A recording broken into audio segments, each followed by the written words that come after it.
Welcome to the Slop Farm. Enjoy the video.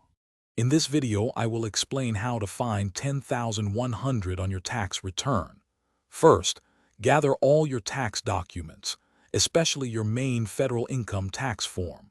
We'll walk through the process step by step, ensuring you can easily pinpoint this specific entry.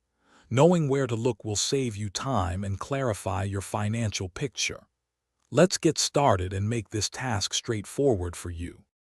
It's important to note that 10,100 isn't a direct line number on the standard form 1040. Instead, it might refer to a specific internal code, a calculation worksheet, or a particular section within tax software. You'll want to carefully review any supplementary schedules or statements that accompany your primary tax return. This number could also be part of an employer's internal payroll system or a specific tax software's reference. Since 10,100 isn't a standard IRS line item, it most likely represents an internal tracking number used by a specific tax preparation service or software. It might categorize a certain type of income, a deduction, or a credit within their system.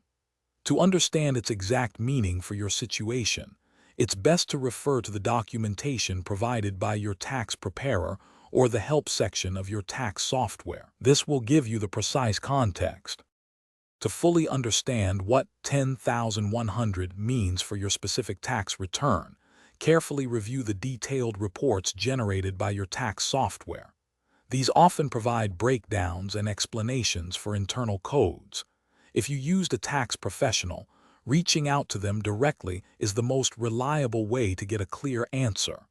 They can explain its relevance to your financial situation.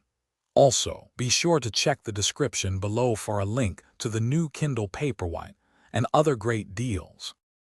Thanks for watching. Consider subscribing if we helped you today.